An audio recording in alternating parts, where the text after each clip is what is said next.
I appreciate so you. let's go to Arsenal. The big question, a lot of people, the noise, when it comes to Arsenal, the noise is heavy. The 1 week is there. So the big question I'm asking all three of you here is it Arsenal's title now to lose? Anybody can go. Yes. I've always maintained this fact that if this season's is one of the, in terms of point differential, this would be one of the worst seasons in terms of points. Give me statistics. I'm giving you statistics. Those are gone are the days when Manchester City will finish with 102, Liverpool will finish at 98. We're not going to see this. We're not going to see that this season. And while Uche is looking at his computer, trying to come up with facts and trying to go see things. I don't have to put, I will tell you. But what I'm trying to say, this season is a sure bet. If Arsenal does not win this league this season, then I don't think there will be because Manchester United will only get better. Chelsea with Leon Rosena will only get better. You expect Liverpool to come back better. Hopefully Man City comes back better. Man, it's their season, and with the way teams are faltering, Arteta must win this league. That's the mandate. That's the mandate that he must retain this. And if he doesn't win this league, I think I will be the first to take placards. I'll go to Osmond's house, go register, I will go there and protest.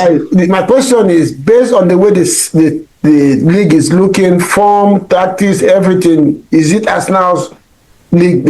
I'm talking about 5 years. I'm talking about this season. This season is their league. There's no ifs or buts. This is the season. If as an Arsenal fan, if I don't win this league this season, if I'm you guys, it's unexplainable. You must win this league.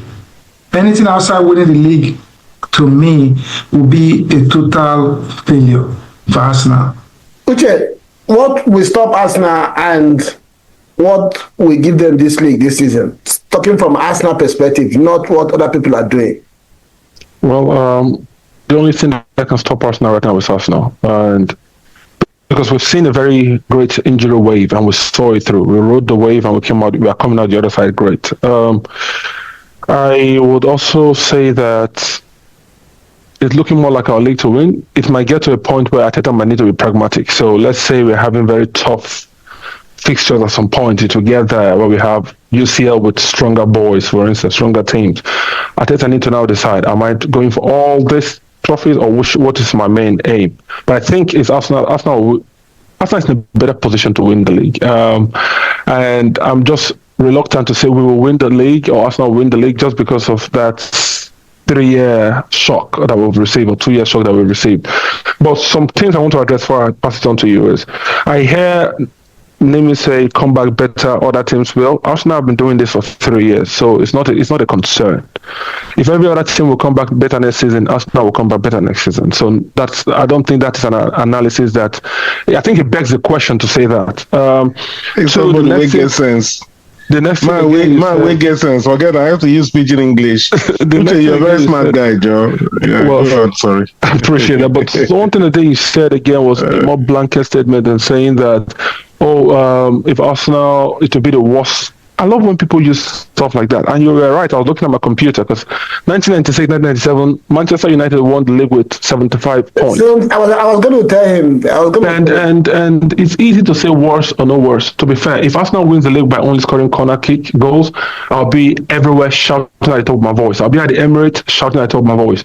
So it's not going to look pretty. We're not going to write, corner kick FC on the EPL if we win it, or the Champions League or the EFL when you lose. Sorry, when we play with you on Tuesday. Sorry, forgive me for saying you will lose because it looks like. But yeah, that's what I'm just trying to let us know. So yeah, I think talking about those times, what Nimi was saying before I get to Odunze, even in the last 10 years or so, nobody has. Arsenal is just maybe 2 points short of any EPL champions at this stage of the season. So I don't know where this worst thing is coming from, Nimi, and your stats. At this stage of the season, nobody has won EPL, and where Arsenal is now is maybe around the same point, 2 points, 3 points difference. So I don't know how it now becomes worse. And there's a possibility that Arsenal can go on and win another 10 games from now, which is 30 points. If you add it to 53, that's 83 points. So I don't know where your start is coming from. They have 14 games to go. So let's leave that. Let me ask you a different question entirely. Please, before you ask me a different question, I got to say something to this question. You see, at the beginning of the season, narrative, I talk about narratives. When I say narratives, Nimi starts getting defensive, but narratives, I see narratives in most of the things that I hear and see. Now, at the beginning of the season, the fact was Arsenal started winning games. They were like, go by December, they will fizzle out like they normally do. They'll struggle. When it got to early December, mid-December, they saw it wasn't going to happen. It switched to January. By early January, they will fall off as usual. We got to January. It became by early February. Now, the latest narrative now within the past week, and I think will continue to the end of the season, is that if these guys win, they will be the worst ever to have won the league. They will be the worst league, playing team. They will be the corner FC, set piece FC. Meanwhile, when Arsenal started winning with set pieces, every team in the league, including Chelsea and Liverpool and United, except perhaps City, started using set pieces, paying more attention to set pieces, using set pieces to score goals.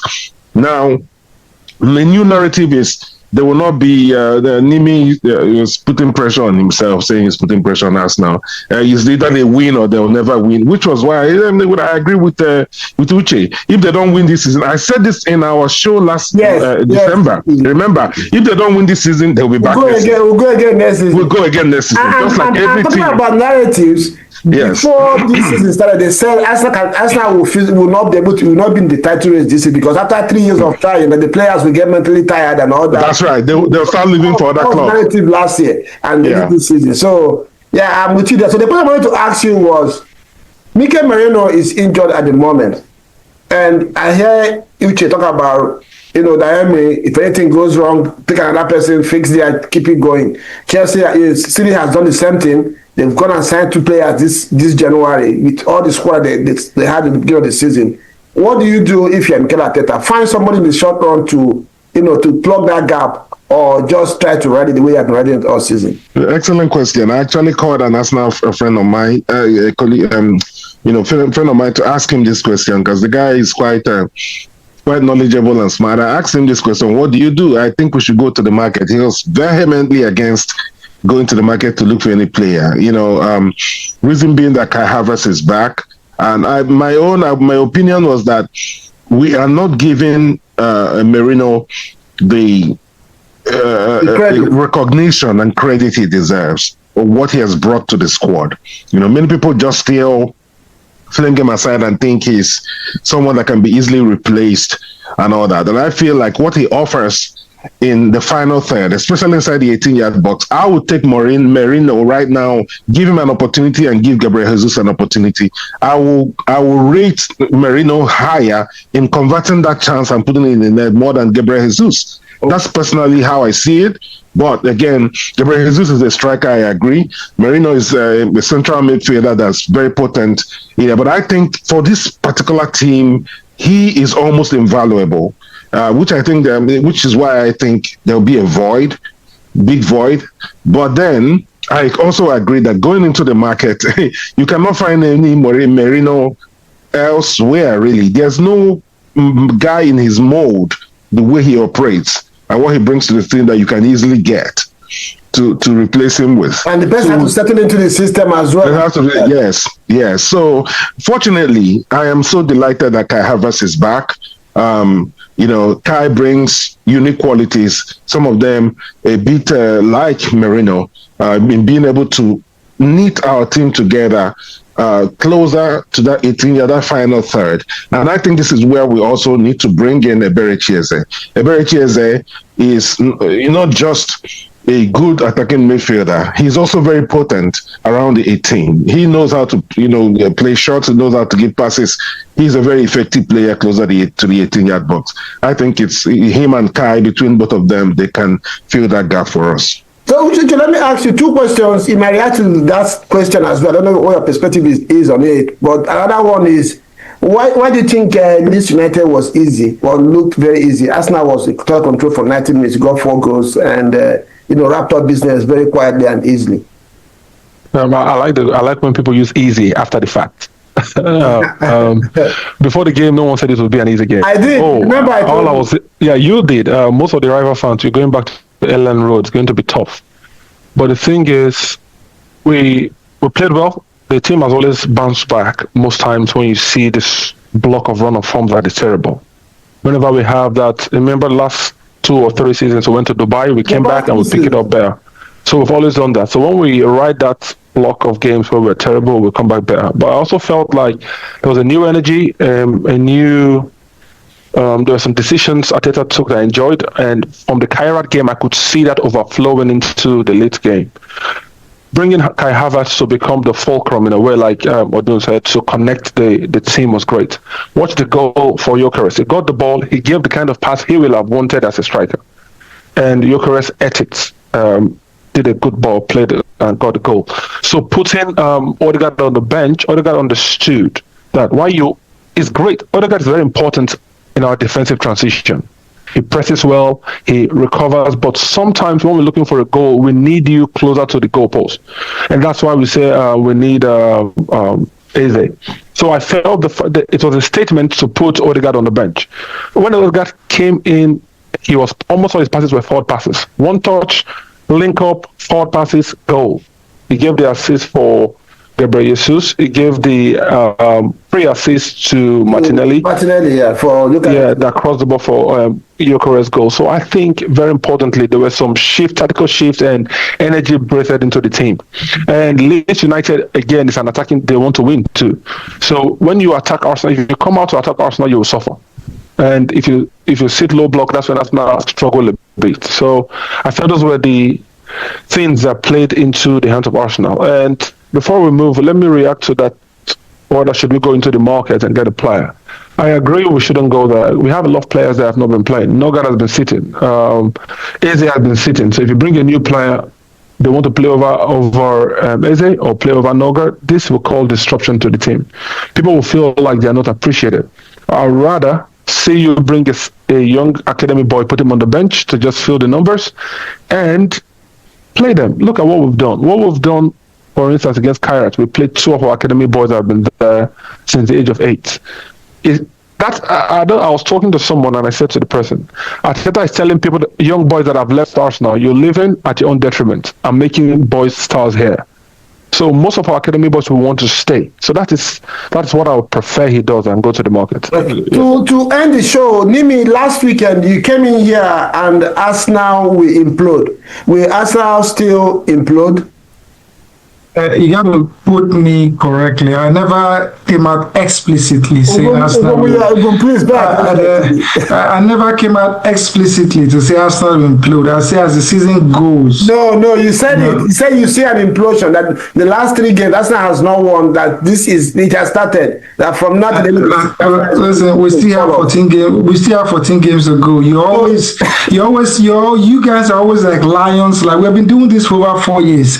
You're always lions at this stage, you roar, but at the end of the season, for the past 4 seasons. So which one are you taking? Is Arsenal still going to implode? Is Arsenal going to drop off the title charge? A few minutes ago, you said that Arsenal is their league to win. Now you're coming back. No. I'm not. For every season that Arsenal has gone, as we've been here for the past 4 years, I've always said Arsenal should. If I'm an Arsenal fan. Again, I want to win the league. I'm not here for this Osborne. I'm asking you, will Arsenal drop off this? I'm coming. I'm not here for this Osborne. I will try again next year. We're talking about winning trophies. Do you think Arsenal will implode, like you said last week? I am hoping that they will implode. There's still 14 games to go. I just told you, Arsenal needs to go to Manchester City. Arsenal needs to come. Chelsea needs to go to Arsenal to play them. That's 6 points right there. The last 5 years, it's not been a match, so let's don't even count on that. Those are points to go. But at the end of the day, I'll shake your hands. at the end of the day, in 14 weeks time or 16 weeks time, by May, first week of May, I want to be here and we sit down and we go over analysis on as to the league again. By end of March, that's how we have won. Nimi, may I ask you a question? Yeah, go ahead. I asked you this question last time. Please just keep it simple and just answer, yes or no. I have two questions. I have a follow-up. First question is, is Chelsea contending to win the EPL this season? No, Chelsea are not contenders. I've told you from day one. No, they are not. They are not. Thank you. Will you support Chelsea next season if they don't win the league this season? Why won't I support Chelsea next season if they don't win the league? They won the league 9 years ago. Arsenal over 21 years ago, Abi. So what is it about me saying that if Arsenal doesn't win the league this season, it will go again next season? Is that not what you're doing? Mine is different because this is why mine. What makes it different? Yeah, I've won in the past 5 years. I've won the Champions League. Please, I don't want history. What makes it different? No, that's what the history has nothing.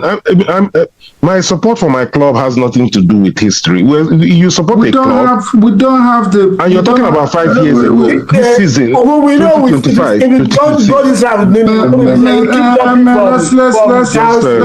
let's leave. A few minutes ago, Arsenal is titled to win. Now, I support you because you are the world champions. You have the right to say what you have to say. I'm the world champion, yes. Yes. And that's something Osborne will never know. Osborne will never know how it feels like to be a world champion. But to be fair, I hope you will smile like this when Arsenal takes the league. Because the energy, you guys move the goalposts every single time Arsenal. The last time Arsenal won the league, Osborne was the last time Arsenal won the league, Osborne was banging in goals in the Houston League, or Houston Green Eagles number 9, banging in goals 21 years ago. It happens. It happens. Yeah. Let's see how this season goes. I like this energy from Osborne and from you guys. For the past 4 years, I've always been the one at the end of the season that will wear my oversized coat, my suit, and come here and say, how far, how market, how the team is. Because Chelsea won the league. No, I'm not saying Chelsea won the league. I'm not saying because Chelsea won the league. I'm at least with me. I'm not. You made a big call because Chelsea won the league. You have the trophy in your hand. That's why you come. Guys, I'll see you guys. No, before you go, I'll see you guys on Wednesday. Right? We have a Carling Cup on Tuesday. So we have a Carling Cup match. I want Uche, I want Osborne, I want you. We'll be here on Tuesday. Okay. And we'll go over the Carling Cup. So that Carling Cup that you guys want to use for over how many years you haven't won, that Carling Cup is not coming to Emirates. Okay, guys. We have to go through Chelsea. Always fun having you guys on the show. Maybe you have a way of making it fun. I'll be here. Uche can now see what you have been missing. So make our time and come more. Let's have fun and we'll be here on Tuesday. Beautiful game. Yeah, all 4 of us will be here again to look at that. As a matter of fact, no. Let me leave that. Don't worry. I'll be here on Tuesday. Guys, have